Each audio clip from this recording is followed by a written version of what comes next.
Okay, members, thank you for joining us today. The wonderful Emma Popek is on her way to Leipzig right now, and so I don't have her as my behind-the-scene producer, but I have Rebecca with me. I really appreciate her coming in. She's been doing a great job. Okay, we're at our start time, and I'm going to go ahead and if you only see the name Paul Thomason, it's because Paul was having bandwidth concerns, and in order to be able to get his wonderful text, his presentation to us, the audio portion of it, we're conserving bandwidth by not showing you his face today. You'll see his name. But anyway, I want to welcome you all today to this webinar for the Wagner Society of Northern California. Our guest today is Paul Thomason, who has contributed commentary, program notes to opera publications worldwide. His work has appeared in the Metropolitan Opera playbill for over 2 decades, and he regularly writes for the San Francisco Opera, Los Angeles Opera, Chicago Symphony, Aspen Music Festival, and the Juilliard School. Thomason has also taught at the San Francisco Conservatory Extension Division and given pre-performance lectures in Washington, D.C., at the San Francisco Symphony, San Francisco Opera, the Stern Grove Festival, which is back this year, and has produced radio programs for classical music stations both in New York and in San Francisco. And lately, Paul has been very busy broadcasting webinars to music lovers the world over. So we're delighted to welcome today Paul Thomason. Thank you, Terry. And I'm going to disappear myself if I can remember how to do that. Hide self view. Okay, I'm gone. I'm going to get ready to share screen. So go ahead and take it away, Paul. Thank you, Terry. Appreciate that. Next month is the 127th anniversary of the birth of Kirsten Flagstad, one of the most astonishing singers to ever sing Wagnerian opera, and by anyone's estimation, one of the greatest sopranos of the 20th century. Perhaps it would be appropriate to remind ourselves just how miraculous Flagstad could sound.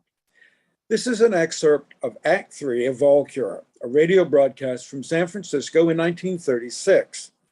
A year earlier, Flagstad had sung her first complete ring as Brunhilde in San Francisco. She had done the Walküre and Götterdämmerung Brunhildes during her first season at the Met, but she had to cancel Siegfried because of illness. So that fall, she did her first complete ring in San Francisco and then returned the following year for Walküre, Siegfried, and Götterdämmerung.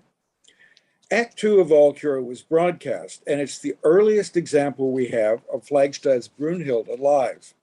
But we also have a bit of the final scene of Act 3 with Flagstad and Friedrich Schor from the Magic Key broadcast of November 8th, 1936. Here's a bit of Kirsten Flagstad pleading with Schor.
But the Flagstad of Legend could very easily have never happened.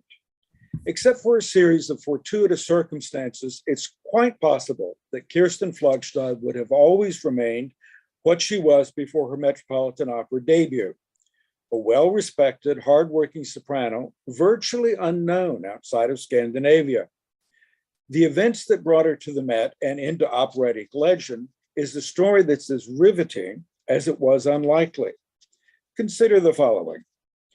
If Flagstad had not very gradually ended the retirement she enjoyed after marrying her second husband, Henry Johansson, in 1930, if Johansson had not encouraged her to do whatever she wished about singing again, eventually constantly urging her to take chances that she would not have taken on her own, if soprano Ellen Gudbranson had not written to Richard Wagner about auditioning Flagstad for Bayreuth after Flagstad thought it was pointless and absolutely declined to do so herself, if Frida Leiter had not wanted out of her contract at the Met, if Alexander Kittness had not sung King Mark at a couple of Flagstad's first performances of Isolde in Oslo, if Annika Netzny had been able to give the Met more than just a few weeks at the end of 1934, if Marjorie Lawrence had accepted the contract the Met offered her for the 34-35 season,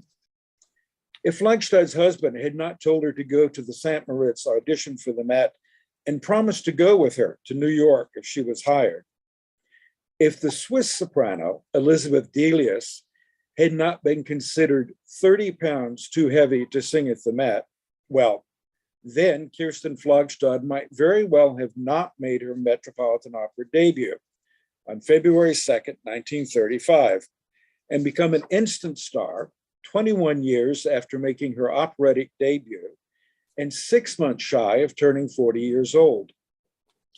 She sang her first Wagner opera in public on June 14th, 1929. It was Lohengrin at the National Theatre of Oslo.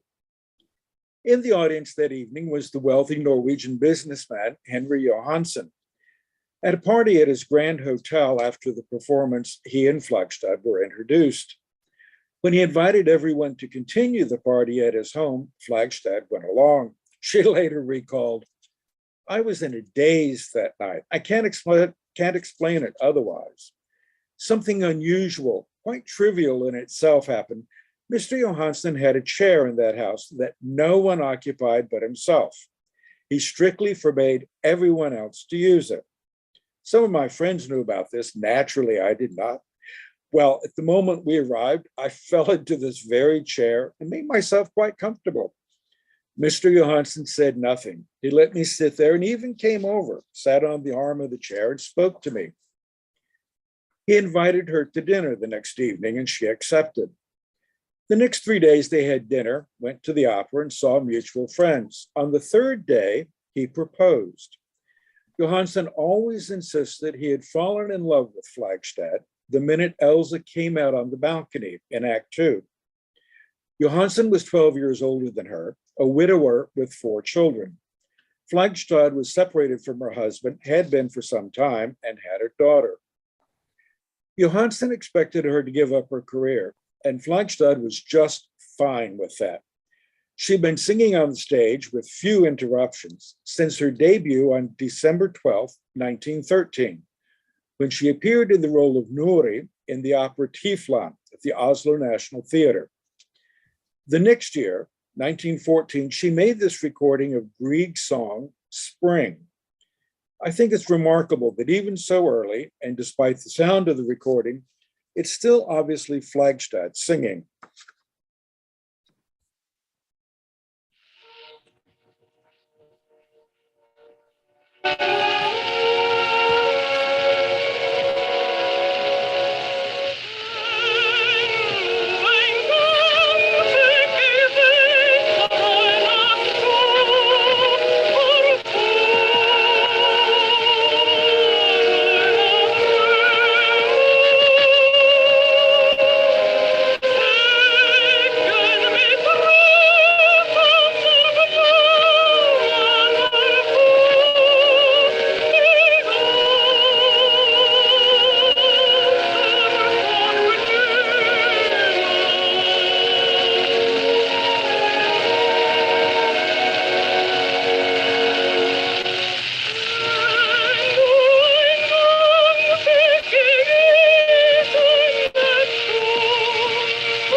She later said that with her marriage to Johansson, quote, I didn't have to earn my own money anymore, and I thought it was time to give it up anyway, except perhaps to sing at an occasional concert.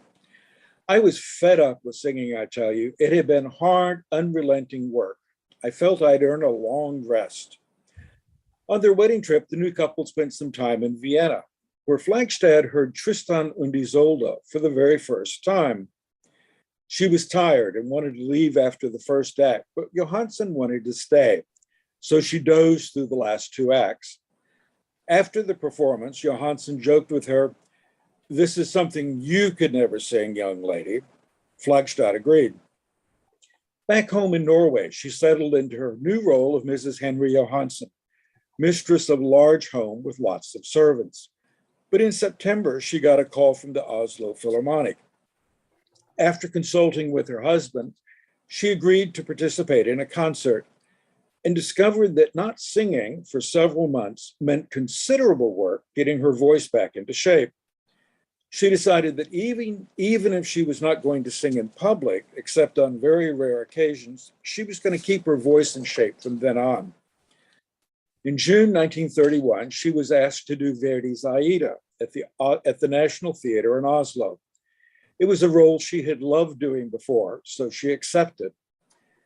In November 1931, she got a frantic call from the Göteborg Theatre. The soprano who had replaced her had become quite ill. Could Flagstad please bail out the company by learning the role of Dorata in Weinberger's Schwande der Dudelsackpfeifer, Schwande, the bagpipe player? Opening night was in 8 days. She discussed it with her husband and accepted the challenge. I love this picture of her on stage in Schwanda. I confess that when I think of Flagstad, the word impish is not the first one that comes to mind. But clearly she had a streak of impishness in her. And something changed during those performances. She later recalled, I found out soon enough that my husband was thrilled every time I sang. In one way, he didn't want me to sing because he wanted me constantly with him. But when I did sing, he was the proudest man alive. During the Schwanda performances in December, the general manager told Flagstad that if she would sing the title role in Handel's Rodelinda, they would give it in 2 months, in February 1932. She accepted, and after the premiere, Johansson told her, very excited, after hearing you tonight, I'm convinced you can sing Isolde. It was prophetic. A month after Rodelinda, the Norwegian Opera Association asked her to sing Isolde in June, when they planned to give the first performances of Wagner's operas ever given in Norway. She turned them down flat. But then they explained the first 5 performances would be sung by the famous Nanny Larsen Todsen, with Flagstad taking over the last 5. She agreed, even though by that time she would only have 6 weeks to learn the role. Flagstad's mother, Mara, had coached most of the top singers in Norway, but for some reason they had never worked together. They did on Isolde, and it would be the first time Flagstad ever sang a role in German. She worked for her mother several hours a day, and after a while, she made a startling discovery. All of her dresses were splitting down the seams. She was not gaining weight. Singing Wagner's long, sustained phrases was developing her back muscles like a swimmer. Her mother was absolutely relentless. Flagstad remembered, in the middle of a passage, she would stop, look at me sternly and say, Kirsten, there is a 16th note rest there. It has not been placed here as a decoration. Remember that. Flagstad's first Isolde was on June 29th, 1932. No one expected her to own the role like the experienced Larsen Todsen did, but one critic wrote, it fulfilled every expectation. If the lady wishes, it will not be long before she can appear both at Bayreuth and at the Metropolitan. The famous soprano Ellen Gudbrandsen came to her dressing room after a performance. Gudbrandsen had been a leading soprano at Bayreuth between 1896 and the First World War. She told Flagstad flat out, her voice was meant for Wagner, and it was a pity that she was burying it at home and not singing abroad. She also said Flagstad should try to go to Bayreuth. Flagstad laughed, thanked her for advice, and explained, I'm sure I haven't the slightest chance of singing at the Bayreuth Festival. Besides, I'm happily married, and if I continue to sing, I will be fully satisfied to sing here at home. Gudbrandsen promptly took matters into her own hands. She wrote to Winifred Wagner, who replied that Flagstad would be welcome to audition. Henry Johansson urged her to go, pointing out it would be a great educational experience, if nothing else. She decided to sing Isolde's narrative. Now, in Oslo, Tristan had been performed with cuts, including one in Isolde's narrative. She went over the music with the accompanist, so he knew there was a section in the middle she didn't know. But during the audition, he forgot and played the cut passage. Flagstad was forced to stop and explain to everyone she didn't know that part. Once she finished the narrative, she wanted to sing the Liebestod, but was told, no, that's sufficient. So she assumed she had failed. But in fact, they engaged her for the next 2 years of the festival in 1933 and 34. They offered her the third Norn in Götterdämmerung and Ortlinda in Valkyrie. And she was also to understudy Eva in Meistersinger and Sieglinde in Valkyrie. Heinz Tietjen asked her if she wanted to come to Berlin to work at the Staatsoper, of which he was head, and maybe get into the Wagner repertoire. He was flabbergasted when she turned him down, saying, why should I? I'm happily married and I like staying in Oslo. Back in Oslo, she had 3 more performances of Isolde to sing in August. To her surprise, Her voice seemed to have grown since the previous Isoldes just a few weeks before. She also had a new king mark. It was Alexander Kipnis. He listened in amazement to Flagstad's first act and then went to her dressing room after the second act to tell her how impressed he was.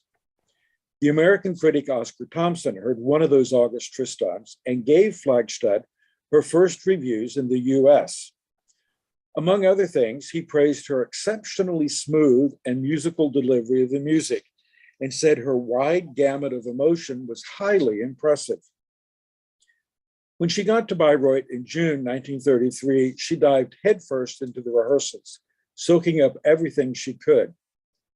One of the highlights of that year's festival occurred on August 4th, when Flagstad was chosen to sing the soprano part in Beethoven's Ninth Symphony. It was conducted by Richard Strauss. When the festival was over, she was invited to come back the following year and do Gutrune in Götterdämmerung and Sieglinde in Walküre. Heinz Tiechen repeated his offer to come to Berlin and said, "If you come to Berlin in May next year, I'll coach you for Sieglinde." She had a few concerts that winter, but she worked steadily on the new Bayreuth roles, looking forward to going to Berlin to coach with Tiechen. This became even more important when she was invited to sing Sieglinde in Brussels on May 24th, shortly before she was to do the role in Bayreuth. That was thanks to glowing praise from Alexander Kipnis. So she went to Berlin eager to polish the role, but found Tiechen was involved in a Strauss festival. And despite repeated promises on his part, he never managed to actually see her. Flagstad went to Brussels, where she made a disconcerting discovery. The performances were being given by a German opera company. Her colleagues were all German and all very familiar with the Wagner tradition, something she had been specifically hoping to learn from Tiechen. The rehearsal was a disaster for her, but fortunately at the performance, her confidence returned and things went extremely well. At Bayreuth, she was apparently indisposed for her only Sieglinde performance, but her Gutrune was quite a success. And it was during that 1934 festival that everything changed for her. The week before the festival ended, she got a cable from the Metropolitan's European agent, Eric Simon. "Are you interested in singing dramatic Wagner parts like Isolde and Brunhilde at Metropolitan next season? Stop. Keep this to yourself until later. Letter follows. Stop. If interested, please answer by telegram. Eric Simon." Flagstad was stunned, not at all sure what she ought to do, so she called her husband. He was delighted for her, very proud of the opportunity that appeared just out of the blue. When he agreed to come to New York with her if she was hired, she agreed to the audition. When the letter from Eric Simon arrived, it instructed her to come to St. Moritz in Switzerland. She was to be prepared to sing the three Brunhildes, as well as Isolde and Fidelia. She had 6 days to prepare while she sang her final performances at Bayreuth. She went to see her Bayreuth coach to ask his advice, which was tricky since she could not explain the circumstances. He said she should learn Götterdämmerung's immolation scene so she could do it from memory. To further complicate matters, Flagstad had not sung Isolde in 2 years. And in Bayreuth, of all places, she couldn't buy a copy of the Tristan score. "We're not giving Tristan this year," was the answer she kept getting. There were also no scores for Fidelia, which she only knew in Norwegian. She sang her last Gutrune on August 20th and left the next day for St. Moritz, still very unsure she was doing the right thing. When she arrived, she was met by Eric Simon. She asked, "How did the Met get her name?" "Alexander Kipnis has been talking about you," he replied. He also explained to her that the reason for all the secrecy was that Frida Leider, ironically her Brunhilde at Bayreuth, wanted out of her contract, and the Met needed somebody to sing her roles after Annika Netzny left in December. Of course, he did not tell her that Marjorie Lawrence had been offered a contract but had turned it down, which is why they were still auditioning singers. The next day, August 22nd, was hot and sultry without a breath of cooling breeze. Before the 11 o'clock audition, Flagstad and a Swiss soprano named Elizabeth Delius had a brief rehearsal with Hermann Weigert, who was accompanying them. Delius was an experienced dramatic soprano who knew all the big Wagner roles in both German and Italian. She had an enormous repertoire stretching from Donna Anna and Don Giovanni to Marie and Wozzeck. They were to perform in a large room filled with heavily upholstered furniture, a thick carpet, and massive velvet drapes, all of which would muffle a singer's voice. Delius was dressed in an evening gown. Flagstad wore a simple dress and matching jacket. When she heard Delius sing, Flagstad decided she didn't stand a chance. Delius possessed what Flagstad described as a gorgeous voice. Beside her, I was nothing at all. The Met's general manager, Julia Guidi-Katsatsa, came into the room, along with conductor Artur Bodansky and Eric Simon. Rather than hearing the two sopranos separately, they were auditioned together in front of each other.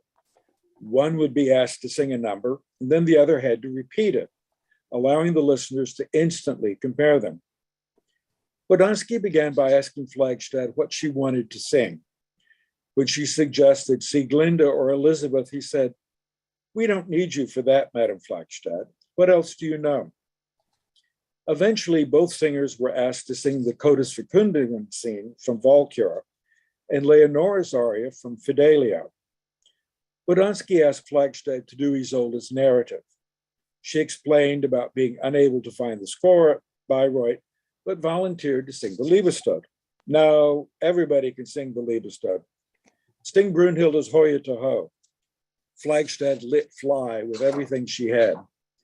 You sang it flat. Do it again, Bodansky said. Flagstad did. Once more, he ordered. She sang it a third time. Then Bodansky asked Delius to sing it, but not to repeat it. Now let's hear your Elizabeth, Bodansky said to Flagstad. Delius was asked to sing the immolation scene through entirely. Then it was Flagstad's turn, but Bodansky said, don't sing the whole thing, just start towards the end. The two sopranos were told to wait in the hall while Guidi, Bodansky, and Simon conferred. They waited for 45 minutes. When the men emerged from the room, Guidi looked at Flagstad and said, Auf Wiedersehen. Eric Simon invited the two women to lunch. When Delius went to change from her evening gown and into something more appropriate, Simon said, now I can say it. You will be engaged by the Metropolitan, Madam Flagstad. The contract will reach you in less than 2 weeks, but before that time, you must not let it be known you've been engaged. When Delius rejoined them, Eric Simon told her, they liked you very much too, but, well, you know yourself, you're much too heavy. You don't mind my being frank, do you? You'll have to take off something like 30 pounds before you come to the Metropolitan. Later that afternoon, Flagstad met again with Bodansky. She remembered, he gave me a list of parts I should study. The three Brunhildes, Isolde unabridged, Leonore and Fidelio, and the Marschallin in Der Rosenkavalier. Find yourself a good coach and learn them as fast as you can, then come to America. The quicker, the better, he said. Flagstad explained she was committed to sing Tannhäuser and Fidelio, Tannhäuser and Fidelio in Göteborg until the end of December. Do you suppose you can find time to go to Prague and study these things with Professor Zell? Bodansky asked. Flagstad said she'd try. His parting words to me that day were, come to New York as soon as you know these roles, and above all, do not go and get fat. Your slender, youthful figure is not the least driven. Your slender, youthful figure is not the least reason you were preferred. Sorry about stumbling over that. I find that just incredible. When her contract arrived 2 weeks later, it stipulated she should be prepared to sing Elsa in Lohengrin, Elizabeth in Tannhäuser, and Sieglinde in Walküre, plus the other roles he had told her to learn. Everything, of course, in German.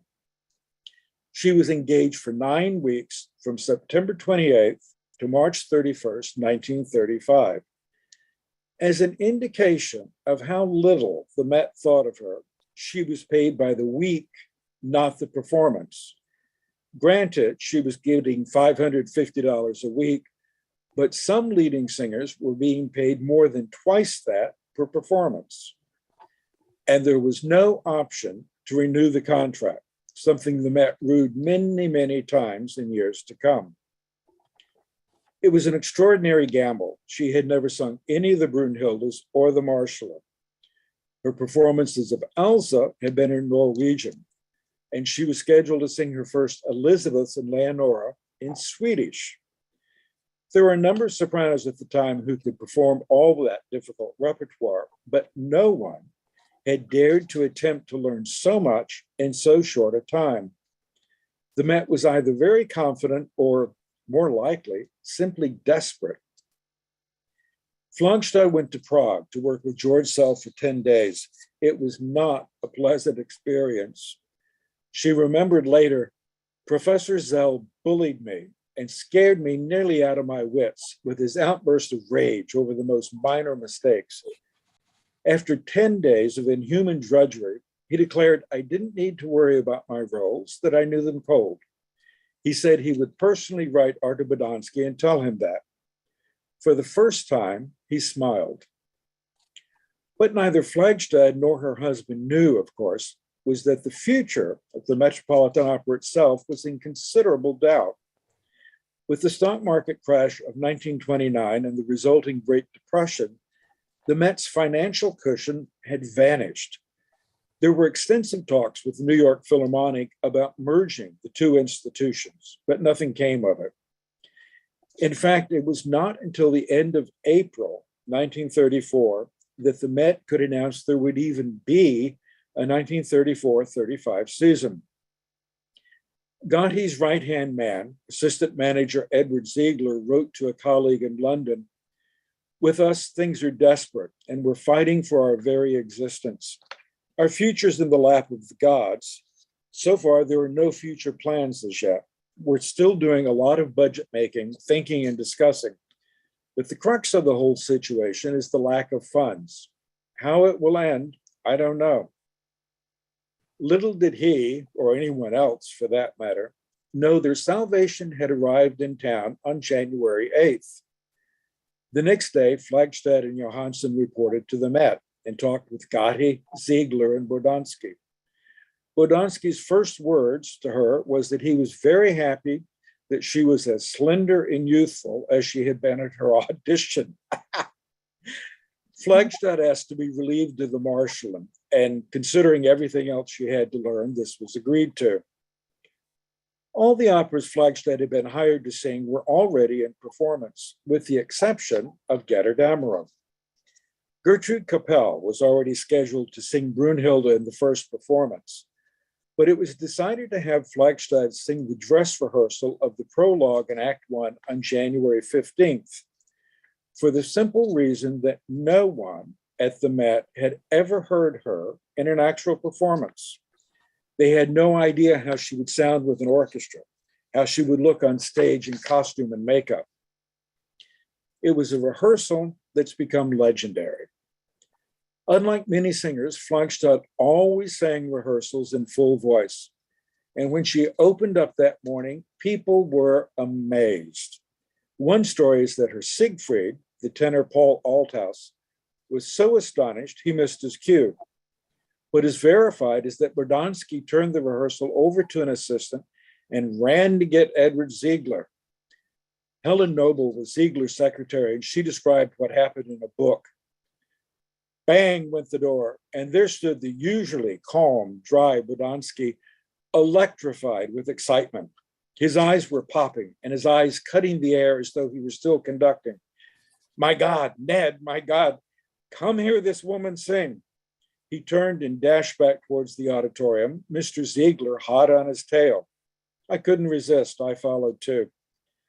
A woman was standing on the stage, great round, golden, luscious tones pouring out with ease, filling the huge space in the auditorium with magnificent sound, a voice made for Wagner's music. She stood relaxed, none of the usual tenseness, wetting of lips, tightening of throat muscles, other symptoms of nervousness so often found at first rehearsals. Such simplicity and poise. I was dying to know the effect on my boss, so I tiptoed down the aisle and took a quick look at him. Just as I expected, he was so absorbed, I doubt if a clanging fire engine could have disturbed him. Wagner was Mr. Ziegler's dish, and it was being served to him at its best. Edward Ziegler was not the only person who left his office and headed to the rehearsal. The auditorium began filling up rapidly as word raced through the entire building. Drop everything and come hear this voice. When Flagstad hit her sumptuous high C at the end of the prologue duet, her voice sailing effortlessly over the huge orchestra, Bodansky shouted, "Flagstad, superb." The orchestra stopped playing and cheered. People in the audience went wild. The stagehands cheered. Flagstad wrote to her mother, "We had to sing the duet 3 times that day." It was decided she would make her debut as Sieglinde on February 2nd, Saturday matinee. There were several reasons for this. There would be no opportunity for her to have a rehearsal, and Sieglinde was a role she had already sung on stage and in German. Also, in those days, the Saturday matinee was the smallest of the week, so it would be a way of cautiously easing her into the flow of the season. The Met released so little information about Flagstad to the press that the critic Pitt Sanborn groused in one of his columns, "Kirsten Flagstad, a Norwegian soprano, soon to be heard at the Metropolitan, is reported to have sung at Bayreuth. Will some benevolent statistician kindly tell us when and what?" But the New York music world is a very small place, and everyone who had been at the Götterdämmerung rehearsal told the story to others. As a result of the underground buzz, every important critic in the city was at the Opera House the afternoon of February 2nd. At 10 o'clock that morning, Flagstad said to her husband, "I think I'll take a little walk around the city." She came back 2 hours later to the hotel. "Aren't you going to drive to the opera now?" he asked. "There's no hurry," she said. "I don't need more than half an hour to get ready." Johansson's daughter, Kate, had impulsively decided to come to New York for the occasion, though she waited until she was in the middle of the Atlantic Ocean before letting her father know. She recalled, "Kirsten wandered around the hotel rooms as calmly as if she had been at home in Oslo. Father and I were the ones who was nervous. We were so accustomed to Kirsten taking care of herself and not fussing over anything, it didn't occur to us to escort her to the Met when she left to get ready." The cast that afternoon included Paul Althaus as Sigmund, which must have been something of a comfort for Flagstad, since he'd been her Siegfried in the Götterdämmerung rehearsal. It was only the 3rd time Flagstad had sung Sieglinde, and she had no rehearsal. Kate recalled, "As we sat in the auditorium and observed the sophisticated audience seemingly occupied only with chattering with acquaintances, I wondered with dread how Kirsten would get on." It was the most astonishing debut in the history of the Metropolitan Opera, a company that studded with a rich history of sensational debuts. But the debuts of singers like Luba Valic, Leontine Price, Franco Corelli, Birgit Nielsen, Joan Sutherland, their reputations preceded them, so audiences had a good idea of the treat that was in store for them. But when Kirsten Flagstad made her Met debut, she was unknown on this side of the Atlantic. Before coming to the Met, the 2 roles she had performed more often than any others were Michaela in Carmen and Marguerite in Faust. The roles for which she's best known today, she either sang for the first time in the US or she'd sung only a handful of times. The most astonishing singer seemed to have appeared magically out of thin air. Here is Flagstad's entrance that afternoon, the first phrases of her actual debut.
And here she is a little later in the act.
And finally, here's Du bist der Lenz. I can only imagine what the audience was feeling at this point that afternoon. As W.J. Henderson, the dean of the New York Music Critics, put it the next day, it was a performance that began in calm and ended in pandemonium.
During the first intermission, the retired soprano Geraldine Farrar threw away her script to tell the Met's radio audience, "Ladies and gentlemen, today we are witnessing one of the greatest events that can happen during an opera performance. A singer completely unknown to us has transported the audience to ecstasy with her marvelous voice and artistic personality. A new star is born." It was also during the first intermission that Gadi Katsatsa got a telephone call in his office. It was from the feisty New Zealand soprano, Frances Alden, who happened to be Gadi's first wife. She was calling from her home in Great Neck, Long Island. She turned into the broadcast late and missed the announcement of the cast. "Who's singing Sieglinde?" she asked. "Why?" asked Gadi. "Because she has a beautiful voice and she sings very well. It's a certain Flagstad." During the first intermission, as her colleagues were congratulating her, Paul Althaus mentioned to her that the performance was being broadcast and asked if she had any idea how many people were probably listening. "Perhaps 100,000, she replied, thinking she was exaggerating. Althaus laughed. "You can figure on 10 million, he said. Flagstad was stunned. More than 3 times the entire population of Norway. The audience that afternoon remained riveted on Flagstad, even though she had little to sing in Act 2. Here's just a brief excerpt from the end of Act 2.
grateful as I am for the excerpts we have, I'm really sorry there's nothing from Act 3, because when Flagstad left the stage, in the middle of the act, clutching the pieces of Sigmund's sword, something unique in the history of the Met occurred.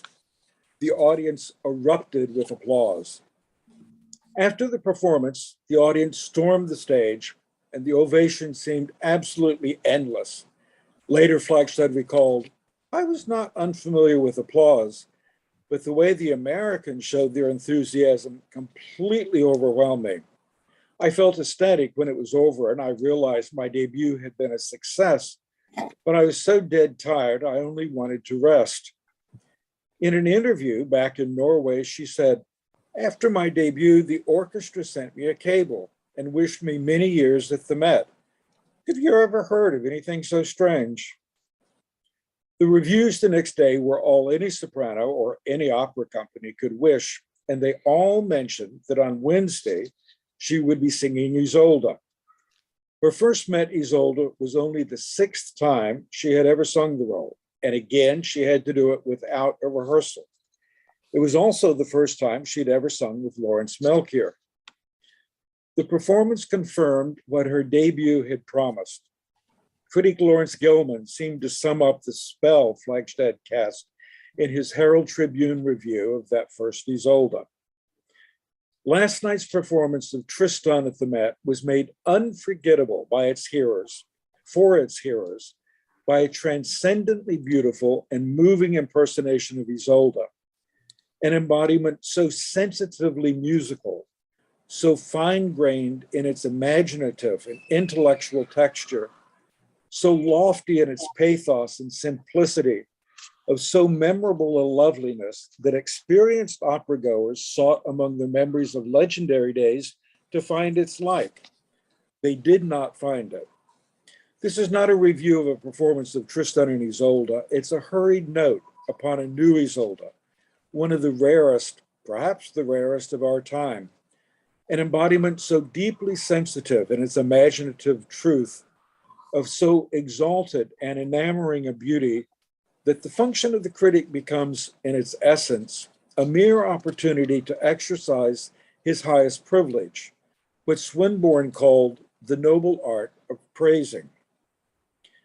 Fortunately, her second Tristan on March 8th was a broadcast, and we have it complete. This broadcast was only the 7th time she had sung the role that she would eventually do almost 200 times. It gives a very good idea of what all the fuss about. Let's hear just a bit of the first scene of Act 2. I apologize for the sound, but given the importance of the performance, I decided to try your patience.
By the end of her first season at the Met, a period of 3 months, Flagstad was one of the most famous figures in America.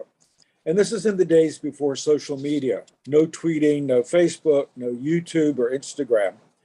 She and Melchior made Wagner the hottest ticket on Broadway.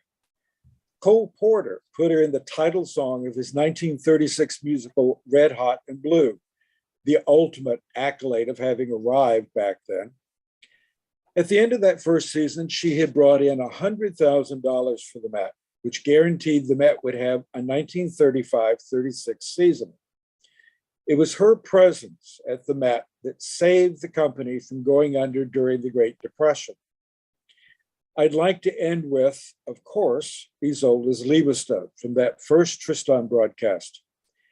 As you listen to this intensely feminine sounding voice, remember that all the reviews commented on how large the voice was, something that doesn't come through in this recording.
Thank you for sharing all this with me. Back to you, Terry. Thank you so much, Paul. That was really delightful. And even with the age of them and a little bit of bandwidth gurgling of the music, you could still hear the laser beam of her voice and the warmth, and every single attack was spot on, just perfect. I mean, it was just a marvel. I imagine the people that there were beside themselves after hearing her. So I just wanted to do two quick announcements before I open up to question and answer. I'm sure there'll probably be a few questions out there. I do want to let you know that we're back in live mode next July the 9th at 1 o'clock at the JCCSF. We'll have Spotlight on Wagner's Leitmotifs by Kip Cranach, dramaturg emeritus of San Francisco Opera, and he's a fan favorite. Will, I'm sure, have a lot of people interested in coming to see that. I will let everybody know that the highest San Francisco protocols for health and safety are in effect at JCCSF. You will be required to prove proof of vaccination and booster. And so you'll be expected to have that with the proper ID. We have to be strict about that because we have a lot of people coming into the room. Then we're going to have a Bayreuth pause because there's so many people going to Bayreuth. There's so many other festivals that are packing in people that we just decided to take what was a tradition for us. Then in September, we'll be back again in person at the JCCSF, and we reached down into deep into our speakers list, and we came up with me, and I'm going to be showing this film, Global Wagner. It's an interesting look at the Wagner phenomenon around the world, a 90-minute documentary by Axel Brueggemann. We are very thankful and grateful to Naxos America and also to Kick Films for giving us permission to view this film.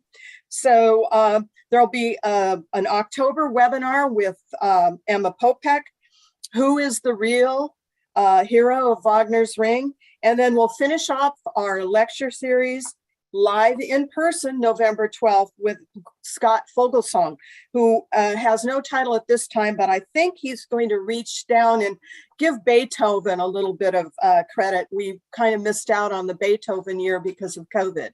So with that, I'm going to say, open up to questions, and I see a question out here. David Castle, was the sound quality of the broadcast similar to what we heard today? Paul, you want to take that? Well, I wasn't there at the time, but no. Yeah, but I assume it was probably a little better. It was probably your basic AM radio sound in the 1930s, the same as it would be with dance bands and pop music. But recording from that at the time in the 1930s, it lost some of the quality, I'm sure.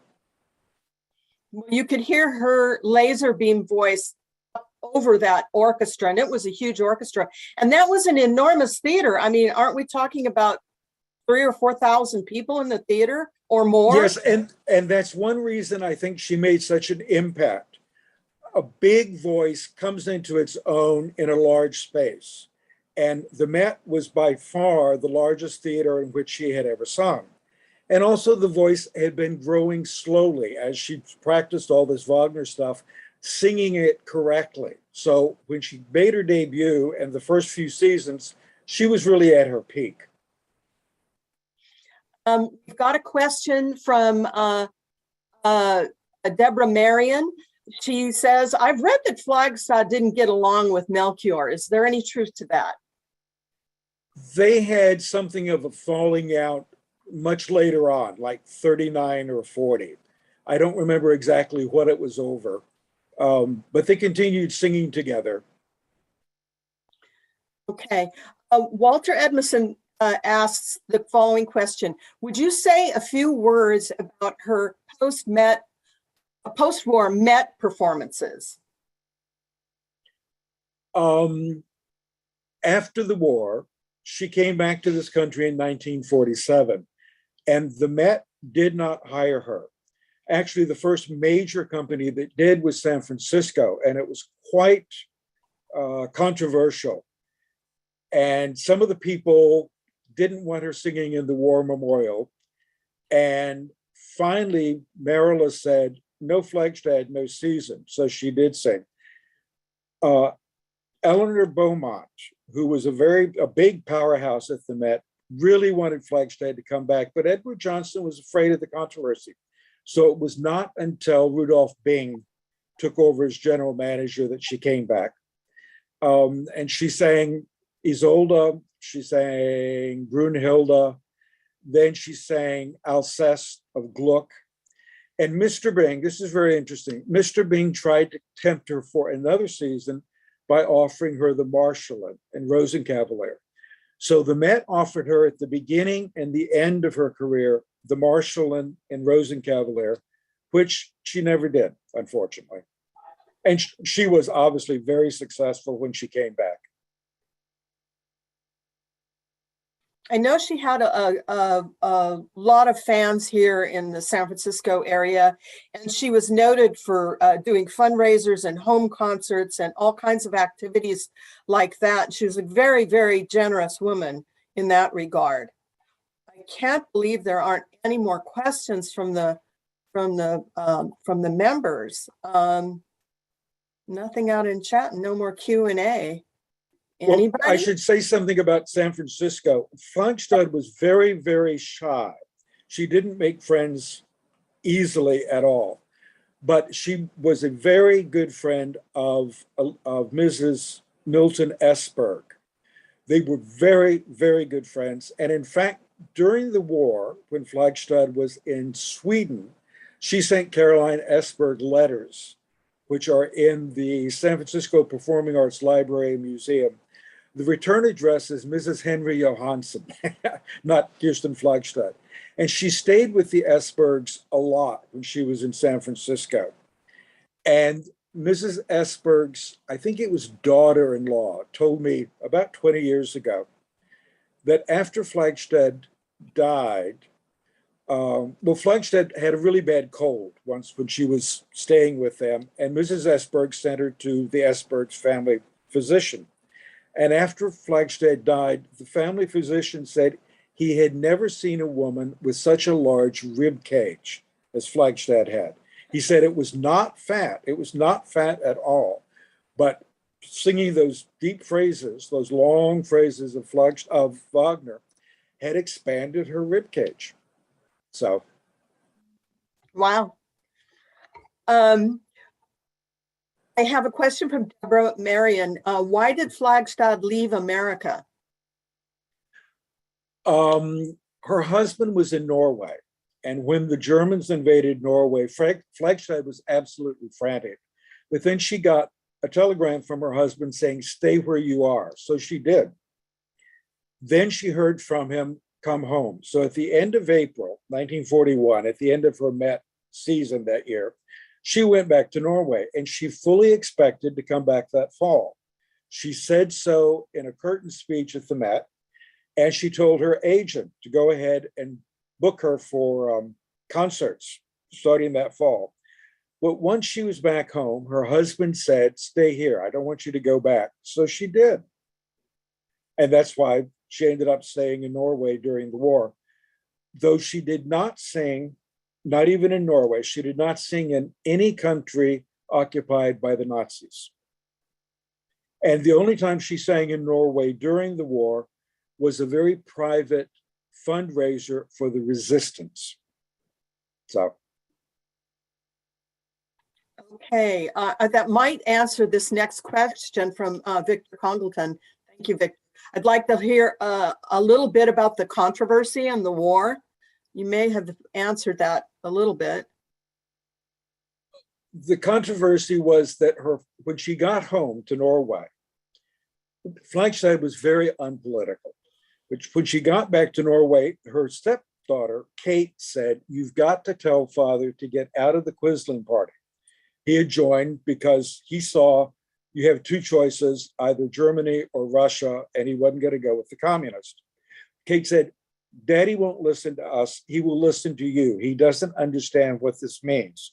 So Flagstad actually convinced him to leave the Quisling party. And he ended up donating money to the resistance. But after the war, he was arrested and charged with treason for having been a member of the Quisling party. He was taken off to jail, and Flagstad never saw him again. He died in jail before he ever came to trial. And then it took her a while because of the financial situation. Their money was sort of all mixed up, so it had to be separated.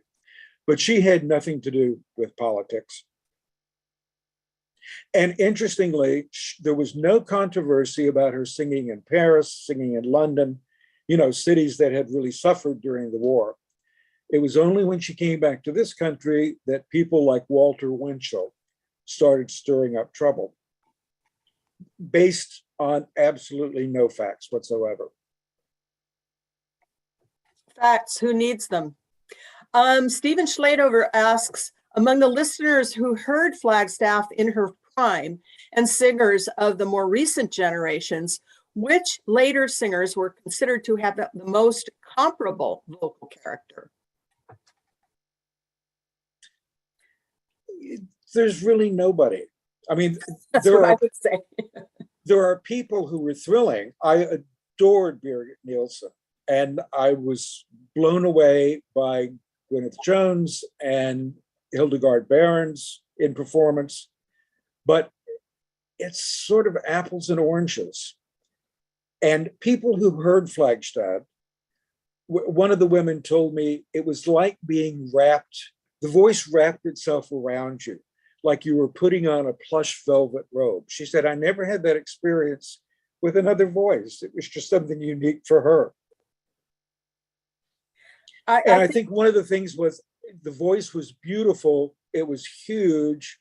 She was a superb singer, and it sounded effortless when she sang. Yeah. Also, there's a plushness and a voluptuousness to it, a very womanly characteristic. I mean, someone like Nilsson, she got out there and she just really gave it her heroism. But Flagstad's vocalism, to me, always has this warmth and femininity to it that is quite unique to her, in my opinion. Yeah. A question from Deborah Marion. She says, I've read that Flagstad rode the train from Germany to Norway and no one noticed her. I've read that people said that the greatest Wagnerian soprano in the world was on a German train and no one noticed her. I had not heard that. Oh, well, she didn't have the costume on, probably not the breastplates and the spears, so easy to hide incognito. She threw the San Francisco Opera into a panic before her debut. They were expecting her to arrive for her debut on a specific train, and she wasn't there. They'd gone out to the station to meet her. They scoured the city looking everywhere for her, and she got off on a later train. She said, well, instead of riding 2 days and a night, I decided to ride 2 nights and a day. I sleep really well on a Pullman. Yeah, anybody who's had that experience, it's quite comfy. We have a question from Lisa Hirsch. Could Mr. Thomason spell the name of the singer who was auditioned at the same time as Flagstad?